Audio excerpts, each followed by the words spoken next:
How do I know what providers are best for my autistic child? If you've ever asked yourself this question, you know how confusing and challenging it can be to find the right provider or providers. I've worked with hundreds of families, and nearly every parent struggles with figuring this out. Some parents tell me, we've tried so many therapies, but we don't even know if they're working. Others feel pressured to follow what doctors or schools recommend, even when it doesn't feel right.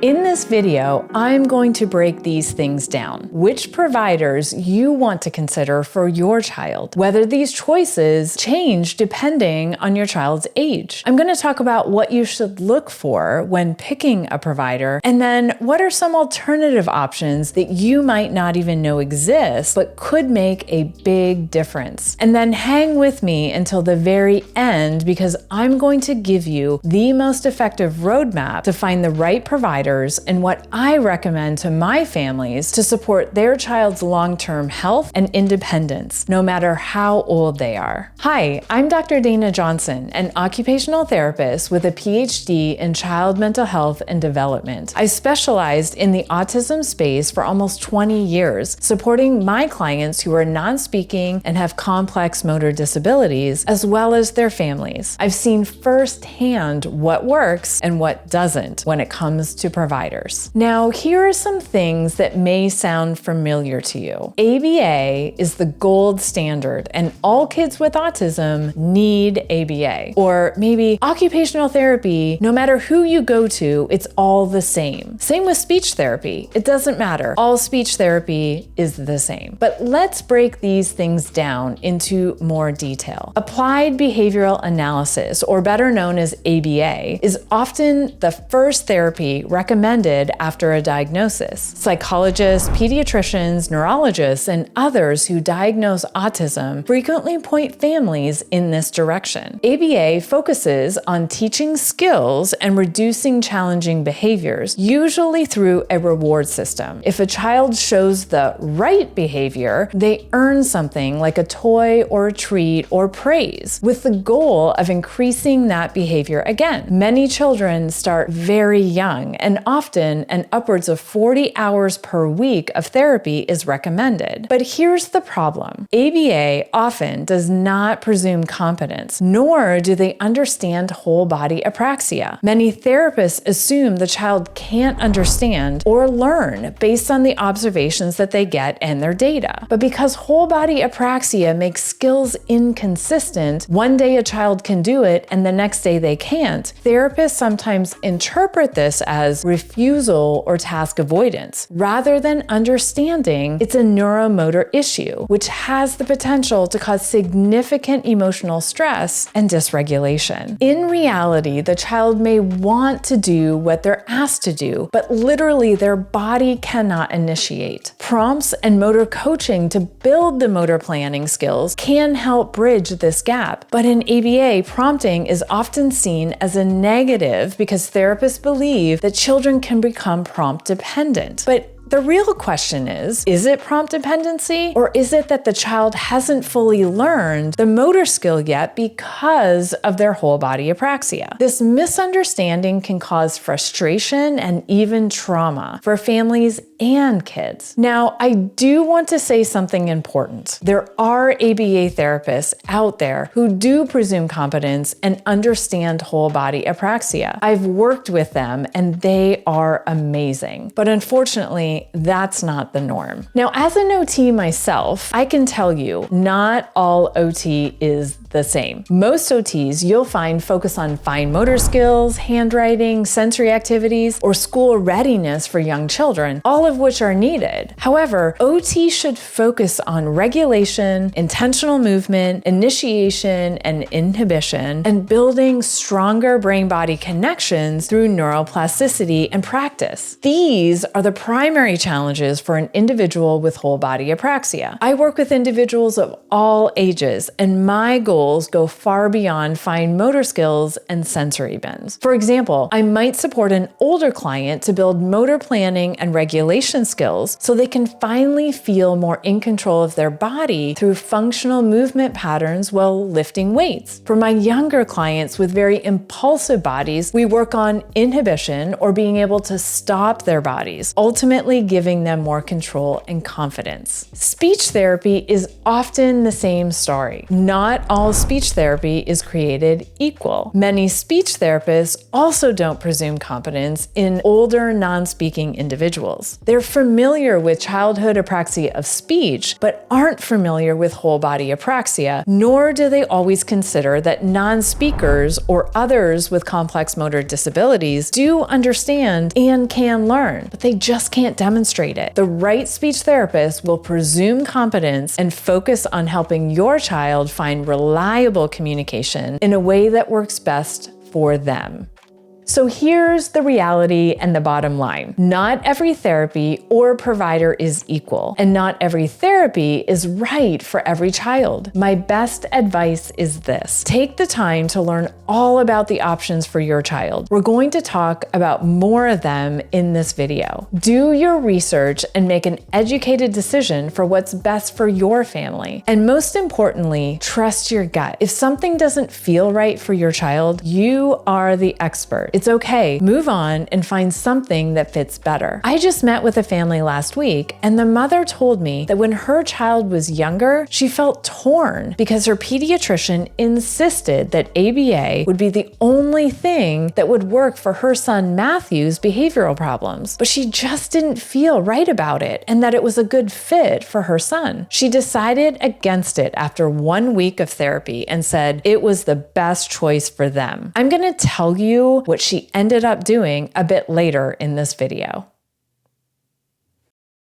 Now, as I've been talking about on this channel, autism is a neuromotor disability, and that means there's a disconnect between the brain and the body, and this shows up as whole body apraxia. Autistic individuals might understand what you ask, but their bodies can't always follow through. They may do a task one day, but not the next. And this isn't non-compliance or laziness. It's the connections that aren't being made due to whole body apraxia. Therapists might think a child can't do something because their data shows this inconsistency. But in reality, the child may need more prompting and more motor coaching. So what does a whole body approach look like when choosing providers? Well, first, for younger kids, look for occupational therapists who focus on intentional movement, regulation, pacing, motor control, and reflex integration, not just looking at handwriting, fine motor skills, and sensory activities without focusing on intentional movement. And be sure that they presume competence and that you feel comfortable with their goals. For older kids, teens, and adults, personal trainers are my recommendation. This surprises parents, but an experienced trainer can help build these functional movement patterns. They can improve body awareness and strengthen the brain-body connection. Resistance training, for example, activates the proprioceptors, which are located in the muscles and joints, and when activated, it builds body awareness. And with increased body awareness, the individual can then practice the functional movements and make these movements stick. Number 2, vision assessments. Every autistic individual or anyone with complex motor profile should have a full vision evaluation with a developmental optometrist. Even if your child is non-speaking, it's important to find a developmental optometrist who is trained to assess them. Vision challenges are often missed in regular screenings, and these challenges can affect everything from regulation to learning new motor skills. Now, I have a video all about vision, so be sure to check that out because it will help you find a trained developmental optometrist in your area. Number 3, communication. Explore augmentative and alternative communication, or AAC, spelling or typing-based methods for non-speaking and unreliably speaking individuals. Remember that communication, any form of communication, is a motor skill, and reliable communication is essential for everyone because with communication, we can work on individual goals of that person to support their independence. Number 4, medical support. Now, please don't overlook this. Your child may seem healthy. However, there's a strong connection between our gut and our brain, and many individuals with autism have what's called gut dysbiosis, or an over or undergrowth of the good and bad bacteria. This can lead to inflammation in the body and the brain and cause other issues like intense pain. If your child struggles with sleep, food sensitivities, or other medical diagnoses, it's important to find a good practitioner who is well educated and experienced in these areas so that your child can make progress.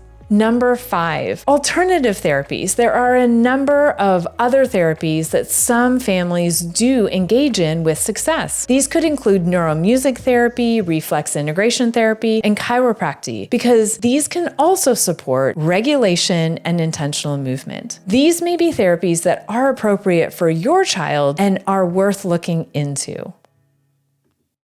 Okay, so from all that I've said, I hope you realize that you don't have to follow a one-size-fits-all model. When you take a whole body approach, consider motor skills, vision, regulation, communication, and overall health, you open doors to see real progress. So here is the roadmap that I give my families, and this is what Matthew's mom did for him instead of the traditional ABA route. Number 1, always start with medical. Gastrointestinal issues, mitochondrial dysfunction, and food sensitivities are all common for those with autism. And with Matthew, he had some significant GI issues that was causing so much pain, which was found to be the cause of his increasing behavioral challenges. They learned what foods supported his gut and the ones that caused the pain and major sleep disturbances. Getting the medical issues figured out is priority. The next step would be a vision assessment, and finding a developmental optometrist who is appropriately trained is essential for your child's progress. Our vision directs our movement, and if vision is off, your child's development and regulation will be affected. It doesn't matter how old your child is, seeing a developmental optometrist can be life-changing, as it was for Matthew. He walked on his toes for so long, he had very tight calf muscles,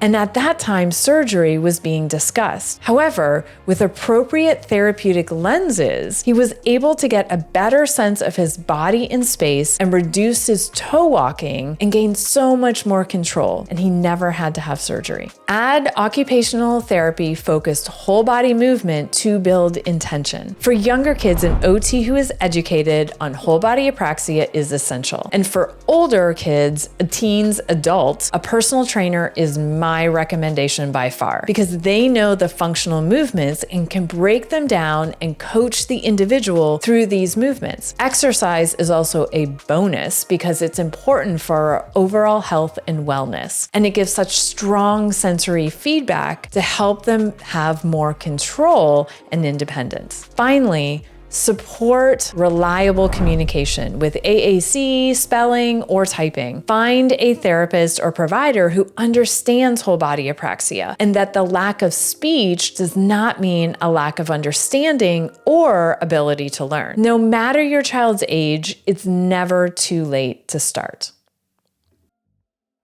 I hope this video gave you other options to consider for your child. If so, be sure to hit the subscribe button so that you don't miss any other videos. I'd also love it if you would comment and share what other therapies have worked and been successful for your child so that others can hear about your experiences. Share this with other professionals and parents who may be struggling to figure out what is the best path for that child. And don't forget to check out my other videos on vision, motor coaching, whole body apraxia to keep building your roadmap forward. Thank you, and I will see you on the next video.